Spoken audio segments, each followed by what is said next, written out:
Assalamualaikum warahmatullahi wabarakatuh. Pada kesempatan ini, saya Adilanusa dari FMP Riau akan menyajikan materi pelatihan daring FMP Riau dengan judul Produksi Media untuk Pembelajaran Online. Tentu kita insan pendidikan sangat paham dengan apa itu media pembelajaran, dan saya tidak akan membahas itu secara panjang lebar karena kita sama-sama tahu bahwa media itu pasti akan membantu siswa-siswa kita dalam mencerna, memahami materi pelajaran-pelajaran yang diampunya. Bapak Ibu, bagaimana cara kita membuat media pembelajaran itu? Bagaimana kita merancangnya sehingga menghasilkan sebuah media yang pantas, yang memudahkan bagi siswa-siswa memahami konsep-konsep dan menalarkannya. Kita akan coba berdiskusi, saling mengisi, berbagi ilmu, berbagi pengalaman. Nah, Bapak Ibu, sekarang kita akan lihat dulu tujuan pembelajaran kita. Setelah mempelajari, mengamati, menonton video nantinya, melihat contoh-contoh media, harapannya kita dapat membuat satu media. Jadi satu media pembelajaran sederhana menggunakan HP Android misalnya, atau menggunakan aplikasi yang saat ini kita kenalkan dengan aplikasi untuk merekam layar, ya, Bandicam dan OBS Studio. Tentang materi-materi ini Bapak Ibu, itu sudah kami online-kan di kelas maya kita.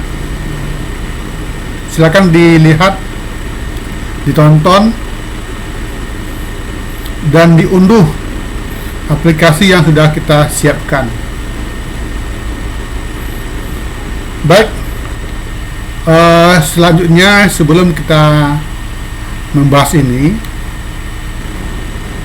alangkah baiknya kita melihat contoh-contoh media pembelajaran. Mungkin media itu dibuat dengan direkam menggunakan kamera, direkam menggunakan HP atau Android, atau mungkin juga dibuat menggunakan aplikasi animasi atau rekam layar. Mari kita tonton videonya. Berapakah hasilnya 2 dibagi dengan 2? Kita misalkan ada 2 stroberi dibagikan kepada 2 anak, yaitu Upin dan Ipin. Jadi kita coba bagi stroberi ini, 1 untuk Ipin dan 1 untuk Upin. Jadi Upin dan Ipin masing-masing mendapatkan 1. Jadi jawabannya adalah 1. Jadi seperti ini. Upin dapat 1 dan Ipin mendapatkan 1 buah stroberi. 2 dibagi 2 sama dengan 1. Awas Sismi, itu susu coklatnya masih panas banget. Iya, gak apa-apa. Belum aku minum kok. Ini mau aku bawa dulu ke mejaku.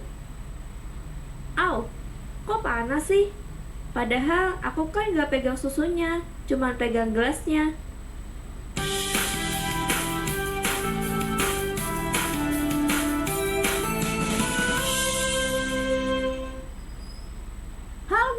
Fisika bertemu kembali dengan Kabila.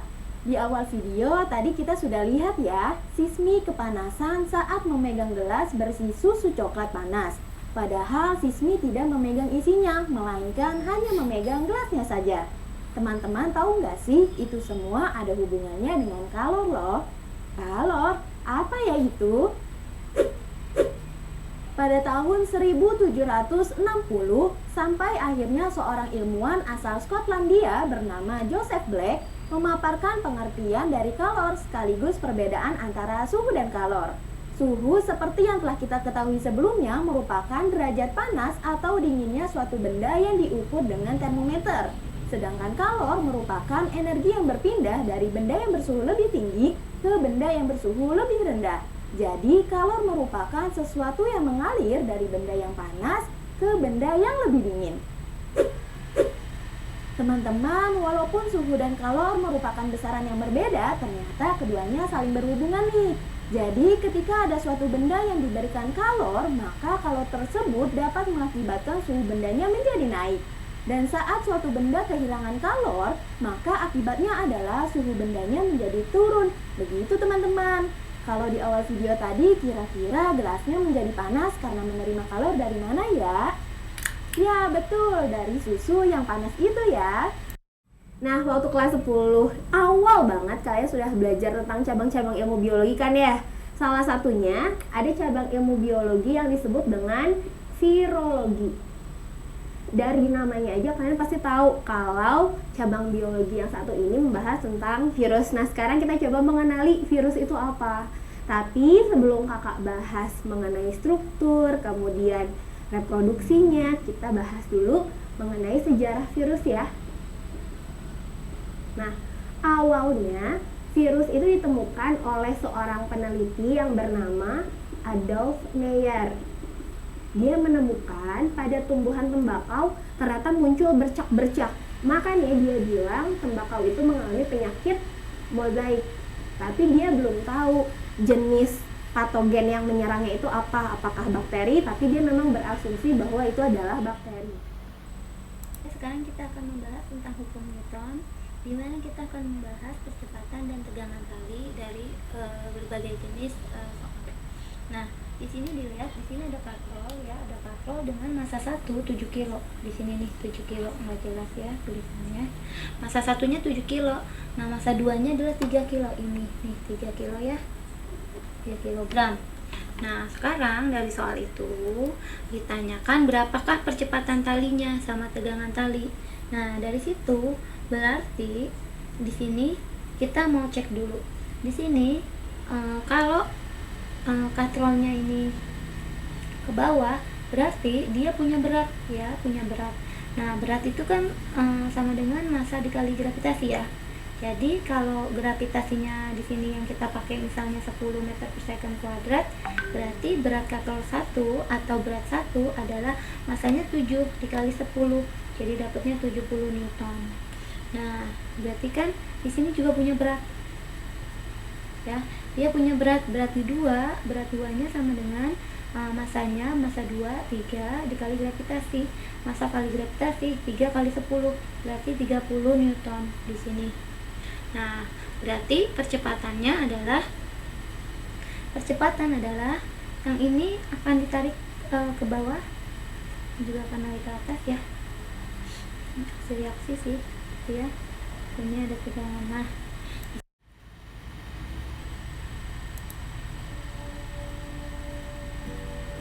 ketika kita mendorong benda yang berat seperti meja, kita harus memberikan gaya yang cukup besar untuk dapat menggerakkan meja tersebut. Lain halnya ketika mendorong tong sampah, gaya yang kita perlukan lebih kecil. Dinamika gerak ini dijelaskan oleh ilmuwan fisika bernama Isaac Newton. Newton memperkenalkan 3 hukum dinamika gerak. Hukum pertama mengenai kelembaman, hukum kedua mengenai hubungan gaya dengan massa dan percepatan benda, dan hukum ketiga menjelaskan tentang aksi reaksi.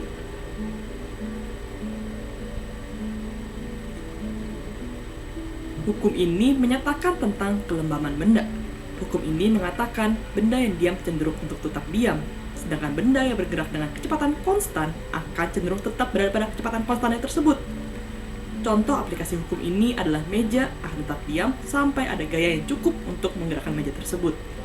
Contoh lainnya, mobil yang bergerak dalam kecepatan konstan akan tetap berjalan dengan kecepatan konstan jika tidak ada gaya yang diaplikasikan ke mobil tersebut. Contohnya seperti gas atau rem. Oke, sekarang persamaan kuadrat. Persamaan kuadrat ini paling banyak banget di SPNJ ini. Itu lagi dalam berbagai macam variasinya persamaan kuadrat. Nah, pertama standar di matematika, definisi bentuk umum. Coba kita lihat, apa sih persamaan kuadrat? Persamaan kuadrat tuh bentuknya gini, ax kuadrat ditambah bx ditambah c sama dengan 0. Boleh lo sebut a kotak kuadrat ditambah b kotak ditambah c sama dengan 0. Karena itu kotaknya bisa macam-macam ya. Bisa 2x kuadrat tambah b pangkat 2x tambah c, bisa apapun deh, pokoknya asal kotaknya sama ya. Bentuknya kotak kuadrat tambah b kotak tambah c. Tapi ada satu syarat yang penting banget. Ax kuadrat plus bx plus c sama dengan 0 ini syarat yang pertama, supaya dia itu persamaan kuadrat, a-nya tidak boleh sama dengan 0. Kenapa coba a-nya nggak boleh sama dengan 0? Ya iyalah, coba kalau a-nya 0, dar a-nya 0, coba nggak ada x kuadratnya, tinggal bx plus c, persamaan kuadrat bukan? Ya bukanlah kan. Nah, sekarang gini ya. Oke, tulis lagi ax kuadrat tambah bx tambah c sama dengan 0. Inilah si persamaan kuadrat yang a-nya tidak boleh sama dengan 0. Nah, sekarang ya, kalau gue punya persamaan kuadrat x kuadrat min x min 6 sama dengan 0, bisa dong difaktorin dong. Jadi apa? X min 3 dikali x plus 2 sama dengan 0. Nah, kalau udah bisa difaktorin, konsepnya gini. Ada kotak 1 dikali kotak 2 ternyata sama dengan 0. Supaya kotak 1 dikali kotak 2 sama dengan 0, syaratnya gimana? Apa yang bisa membuat kotak 1 dikali kotak 2 sama dengan 0? Kotak 1 sama dengan 0 atau kotak 2 sama dengan 0, ya nggak? Coba kalau kotak 1 sama dengan 0, 0 kali berapapun nih ya. Misalnya kotak 1-nya 0, kotak 2-nya berapapun gitu ya. Kan tetap aja jadi 0 kan dikaliin kan? Atau kotak 2-nya yang 0 dikali berapapun kotak 1, ya 0 juga. Setelah menonton beberapa contoh video tadi, barangkali kita sudah mendapatkan gambaran. Ternyata membuat media pembelajaran itu, kalau kita mau, bisa. Tadi kita melihat tulisan tangan, sebuah kertas ditulis pakai spidol, kemudian direkam menggunakan kamera atau handycam. Juga kita melihat ada tulisan tangan yang direkam menggunakan aplikasi komputer. Ada rekaman yang menggunakan rekaman layar ditambah dengan animasi. Nah, Bapak Ibu, bagaimana cara membuat media pembelajaran sederhana tadi itu?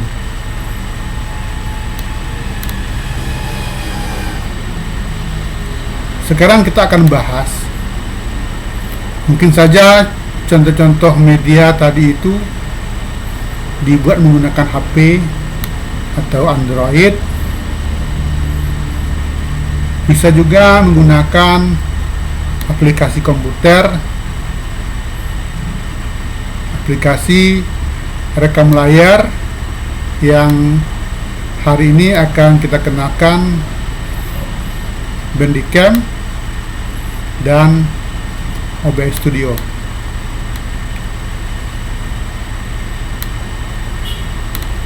Nah, sekarang Bapak Ibu, coba kita bahas terlebih dahulu membuat media pembelajaran sederhana menggunakan HP atau Android. Nah, bahannya juga sederhana ini, mungkin dengan sebuah karton atau buku atau kertas putih ya, kertas karton Manila misalnya warna putih, kemudian ada spidol warna-warni. Nah, dengan bekal itu Bapak Ibu siapkan dulu peta konsepnya agar materi yang mau kita jelaskan juga terbantu.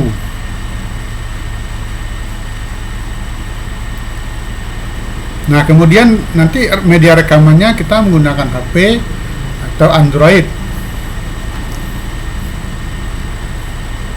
Nah, kalau kita lihat video tadi sepertinya mudah ya. Hanya saja mungkin pada waktu kita rekaman awal kita agak ragu-ragu karena kita nggak biasa rekaman. Ini contoh peralatan yang digunakan, ya, kreativitas orang dalam membuat video-video. Sekarang ini Bapak Ibu banyak YouTuber. Jadi artinya anak muda zaman sekarang itu punya kreasi-kreasi bagaimana membuat video-video. Nah, kita di dunia pendidikan mari kita berkreasi juga untuk menghasilkan media-media pembelajaran yang sederhana dan bermanfaat banyak. Baik, kita kembali ke sini. Pada gambar ini Bapak Ibu ada media penyanggah Android yang dibuat seperti ini. Jadi ini HP, ya, HP ini diletakkan di atas ini. Kemudian pada bagian dari kamera HP ini itu ada lubangnya. Ada lubangnya. HP diletakkan di atas ini, kemudian kamera itu akan menyorot ke bawah, sehingga akan menghasilkan video seperti ini. Nah, kalau seandainya di sini kita letakkan kertas karton tadi, kemudian kita rekam, lalu materi yang kita jelaskan ini itu kita tulis-tulis, kita coret-coret menggunakan pensil warna-warni. Nah, harapannya akan menjadi sebuah media pembelajaran sederhana yang bisa kita manfaatkan dalam dunia pendidikan kita. Itu contohnya. Nah, bisa juga kita buat seperti ini, ya. Kertas kita letakkan di atas meja, kemudian kita buatkan tempat dudukan HP-nya seperti ini. Lalu ya kita rekam apa yang mau kita jelaskan nantinya. Ya, tentu saja kita harus memiliki peta konsep agar mudah kita menjelaskannya.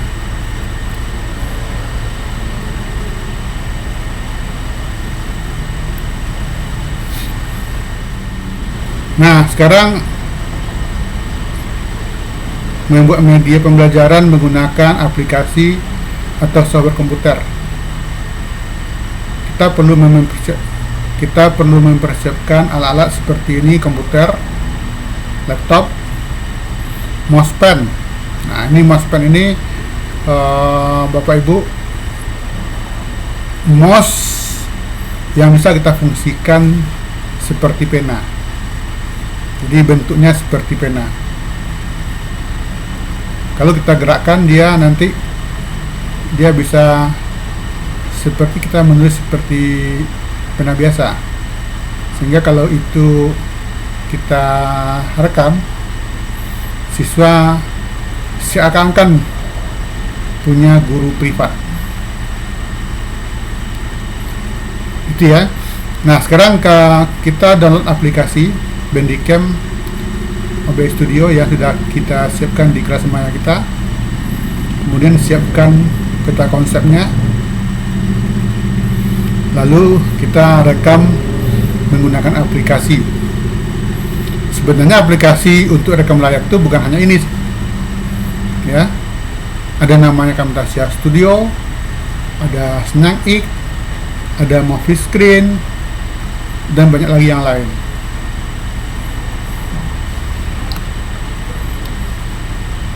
Ini contoh tampilan dari aplikasi OBS Studio. Kemudian ini tampilan dari aplikasi Bandicam. Nah, Bapak Ibu, untuk lebih jelasnya silakan dilihat kembali medianya di Google Classroom FMP Riau angkatan pertama. Ya, kita tonton videonya, video tutorialnya ada di sana. Aplikasi juga ada di sana. Selanjutnya kita akan mendiskusikan jika Bapak Ibu punya atau mendapatkan kendala. Nah, mengakhiri kegiatan kita hari ini nanti Bapak Ibu ada beberapa atau cukup satu ya, buatlah satu buah media pembelajaran sederhana. Silakan dipilih apakah menggunakan HP atau menggunakan aplikasi komputer. Durasinya paling panjang itu 5 menit. Bapak Ibu, pada kesempatan ini saya juga akan menampilkan bagaimana sebenarnya kami menyiapkan media-media pembelajaran daring ini, dan saya sendiri juga merancang semacam studio dadakan untuk merekam media pembelajaran yang kami online-kan, yang kami gunakan seperti sekarang ini Bapak Ibu. Rekaman ini menggunakan aplikasi Bandicam. Nah, jadi kalau kita lihat saya sekarang ini di belakang saya itu ada layar warna hijau. Nah, dengan aplikasi Bandicam itu layar warna hijaunya bisa dihilangkan, background bisa dihilangkan. Jadi kalau contoh media tadi yang dibuat oleh Ruang Guru yang tadi Ibu lihat, itu bisa kita buat dengan cara seperti kita tayang hari ini. Jadi ada guru yang ngomong, kemudian ada muncul animasi, muncul tulisan sesuai dengan apa yang sedang dijelaskannya. Baiklah, mungkin Bapak Ibu nanti bisa lihat di akhir video ini bagaimana dapur rekaman kami itu yang kami rancang dadakan menggunakan layar yang digantung pada skrem jemur kain. Demikian saja Bapak Ibu, mohon maaf. Saya sudah dengan Assalamualaikum warahmatullahi wabarakatuh.